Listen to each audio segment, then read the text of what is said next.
This is the Louie Tee Network. In the lab room. 10 minutes or less. Green Bay Packers. Welcome, you are in the lab room. I'm your host, Lou. Thank you for joining me here on the program. 10 minutes or less, Green Bay Packers. Clock it up. Let's go. So, season rewind for the Green Bay Packers. 2013 was a tumultuous season, filled with ups and downs, peaks and valleys. You start out the season 1-2. And that's uncharted territory for the Green Bay Packers. They don't start out seasons 1-2. And look, I'm not a big fan of week 4 buys. I'm just not. I don't really see the purpose for them a lot of times. But I tell you what, this was the perfect buy for the Green Bay Packers. They needed to get away in week 4 because that 1-2 start just didn't seem Green Bay Packers like.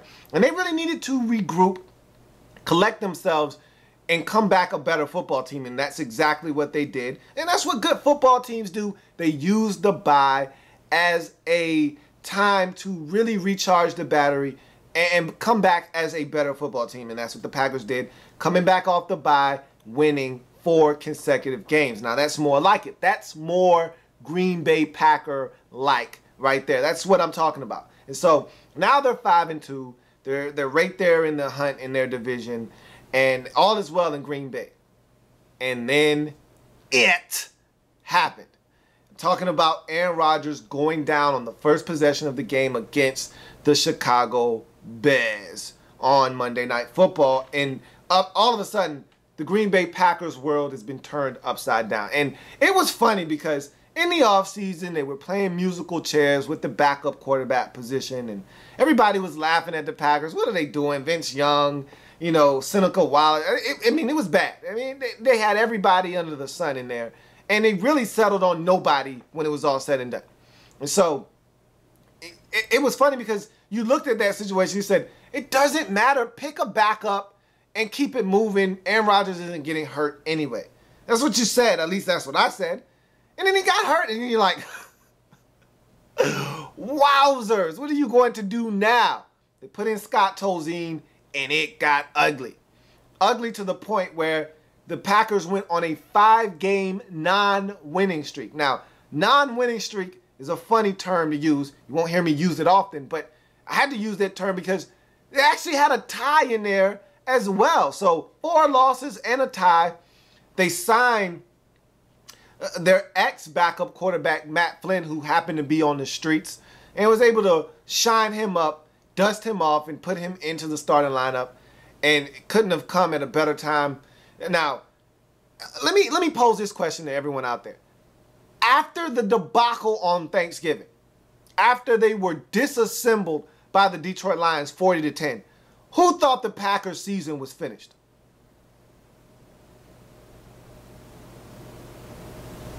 I did. I thought they were done.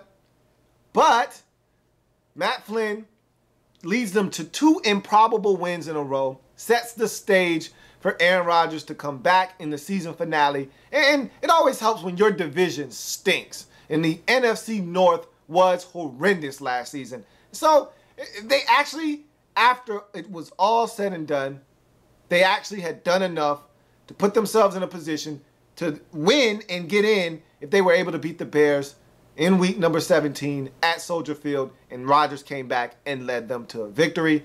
They finished up the season at 8-7-1. That's good enough for them to win the division. And so they get to the postseason, put up a heck of a fight versus San Francisco 49ers, but can't get it done. And that's the season in review, essentially, for the Green Bay Packers. So now you look at this Packers team, and we fast forward to the 2014 offseason, and you look at their free agents, and it reads like this: Johnny Jolly, Cynical Wallace, Khalil Bell, Matt Flynn, James Starks, John Kuhn, James Jones, Jermichael Finley, Andrew Quarles, Marshall Newhouse, Evan Dietrich Smith, Mike Neal, C.J. Wilson, Ryan Pickett, B.J. Raji, Ryan Francois, Sam Shields, and 2 restricted free agents in M.D. Jennings and Jamari Lattimore. So you look at this team and the way it's configured, I really don't think that the Packers, who have an abundance of money, about $28 million of free money under the cap,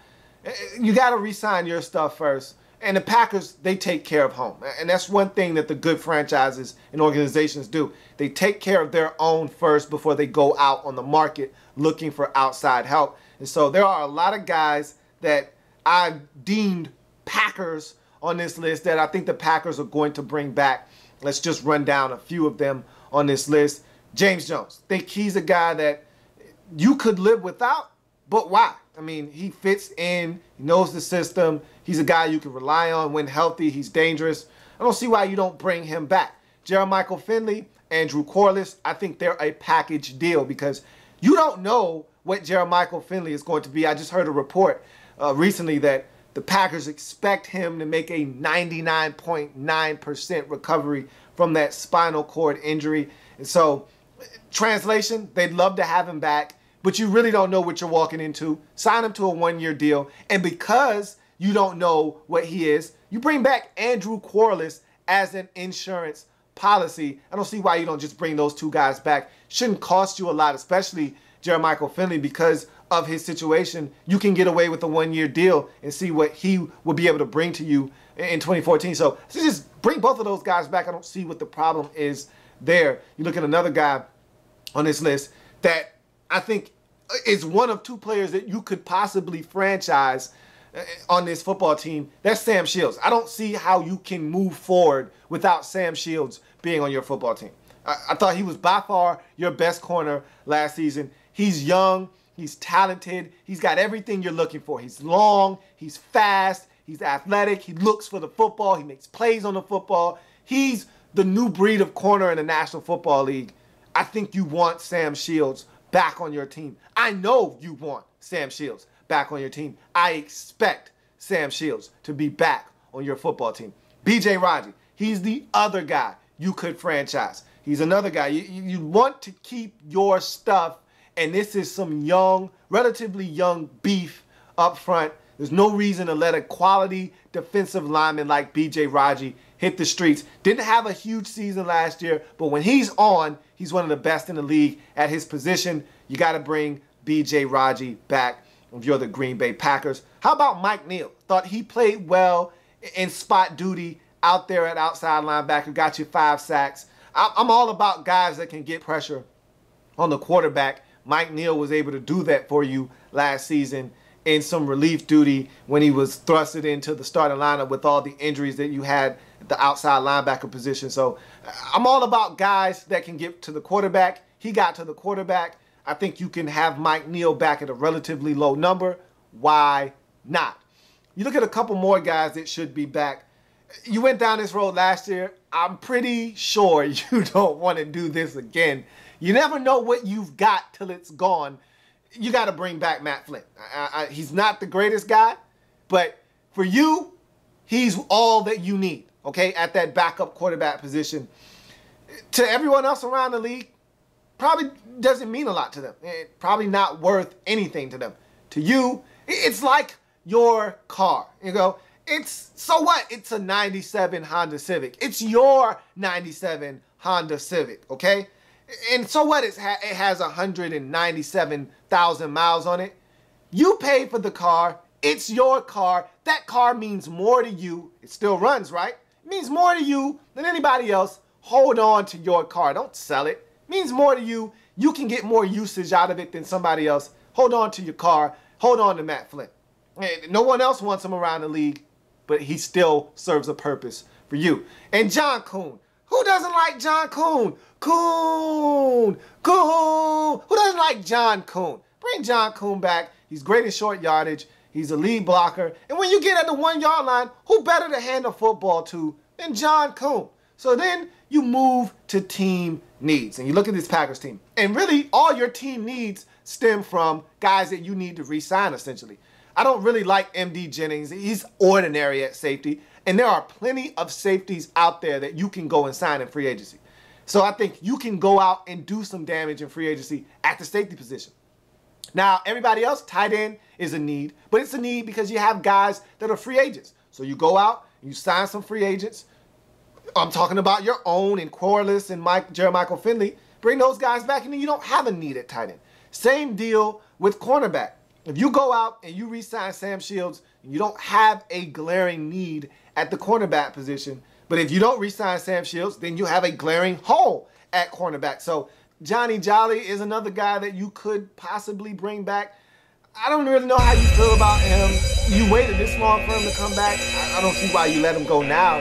But if he's not back on your football team, then I think you need some young beef up front. I think you need to go get one of those space eaters at defensive tackle. I think that's the last piece in the puzzle defensively, if you can stay healthy, is allowing B.J. Raji to kick outside to defensive end and bringing in a guy that can eat up the space in the middle and really solidify that defensive line. Because Mike Daniels is playing ball outside at the other defensive end spot, B.J. Raji at the other one. You get somebody in the middle, get some beef, some girth. And I like my beef fresh. So fresh beef. You get some beef in the draft, I think you're set if you are the Green Bay Packers. So that's the Green Bay Packers in 10 minutes or less. 10 minutes or less. Like the content? Want more? Sub up. In the lab room.